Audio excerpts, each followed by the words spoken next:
안녕하세요. 배우 이태란입니다.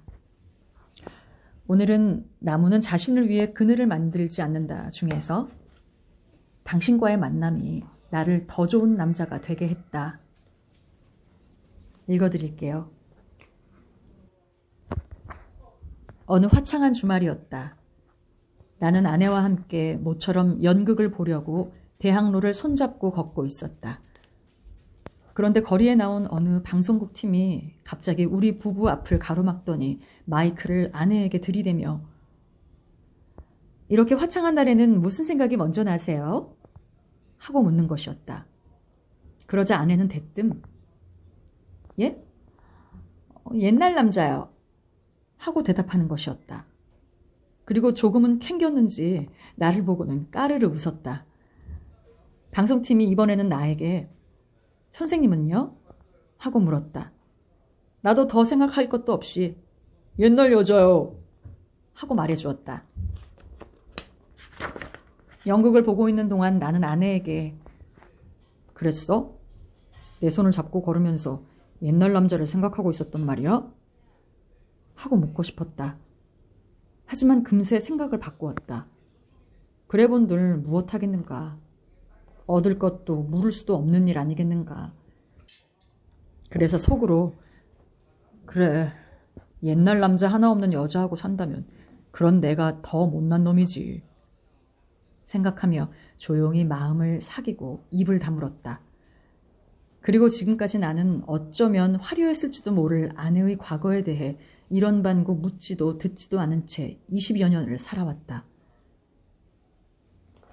아내는 대학교 3학년 때 만난 축제 파트너였다. 아내를 내게 소개해 준 사람은 대학 후배이자 아내의 사촌동생이었다. 아내는 나와 첫 대면을 하고 돌아가자마자 소개해 준 동생에게 전화를 걸어 "야, 도대체 나를 뭘로 보고 그렇게 못생긴 남자를 소개해 준 거야?" 하고 소리를 질렀다고 한다. 그래서 졸지에 내 별명은 못생긴 남자가 되어버렸다. 얼마 후에 별명이 바뀌었다. 새로운 별명은 이조사였다. 이주일과 조영남 사이. 죄송합니다.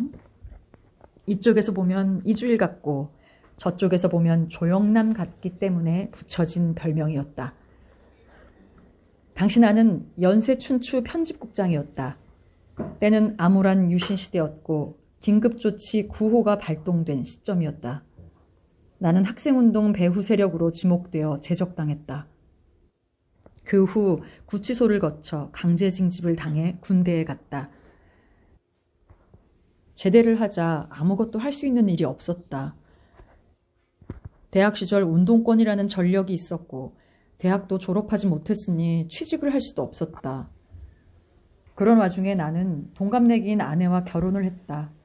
할 일이 없었으니 결혼밖에 할 게 없었다. 막상 결혼을 하고 나니 먹고 살 길이 막막했다. 호구지책으로 웨딩드레스 가게를 얻어 웨딩드레스 디자이너 노릇을 했다. 애를 키우고 돈을 벌고 그럭저럭 밥은 먹고 살 만한 일이었다. 하지만 돈을 벌어서 밥만 먹고 살 수는 없는 노릇이었다. 나는 무엇보다 글을 쓰고 싶었다. 오래오래 꿈꿔왔던 신문기자가 되고 싶었다. 그러나 그것은 당시 재적 학생 경력으로는 불가능한 일이었다. 그럼에도 불구하고 기자가 되는 꿈을 버리고 싶지 않았다. 책을 읽고 공부를 하며 살고 싶다는 꿈, 그리고 자신에게나 다른 사람에게나 무엇인가 의미 있는 삶을 살고 싶다는 열망에 시달렸다.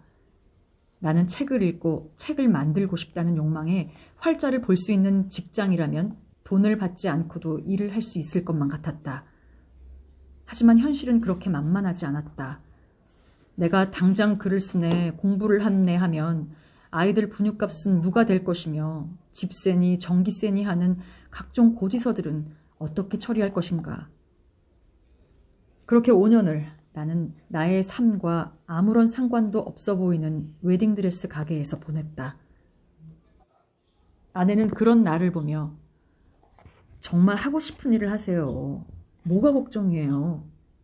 생활은 제가 광주리를 이고 나가서 떡이나 계란을 팔아서라도 할 수 있어요." 하고 말했다. 아내의 그 말은 나에게 한없는 용기를 주었다. 나는 웨딩드레스 가게를 뛰쳐나왔다. 그리고 뿌리 깊은 나무라는 잡지에 기자가 되었다. 제적 전력이 있는 나를 아무도 써주지 않았는데 고맙게도 고 한창기 사장은 나를 믿어주었고 또 일을 맡겨주었다. 생각해보면 나는 뿌리 깊은 나무에 있을 때 무척 행복했다. 하고 싶은 일을 하는 것만 해도 즐거운 일인데 월급까지 받으며 일을 했으니 말이다.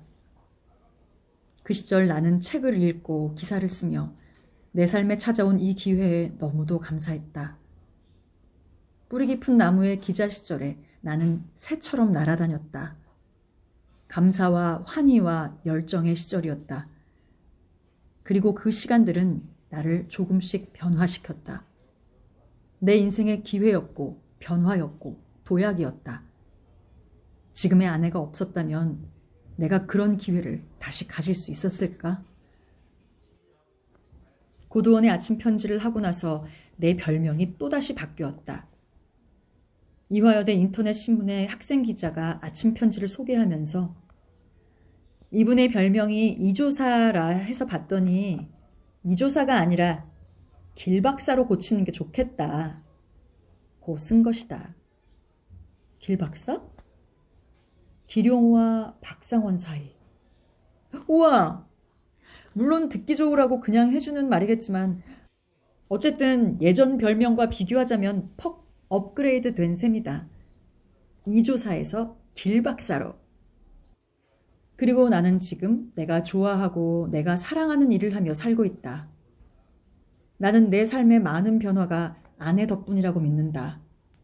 나는 아내를 사랑하고 아내에게 감사한다. 명배우 잭 니콜슨이 주연으로 나온 영화 이보다 더 좋을 순 없다에 다음과 같은 짧은 대사가 나온다. 당신과의 만남이 나를 더 좋은 남자가 되게 만들었다. 그거 아세요?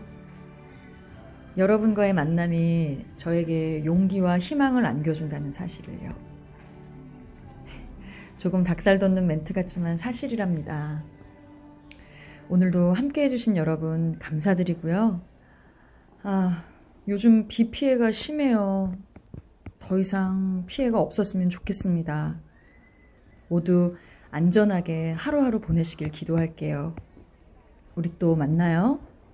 여러분 안녕.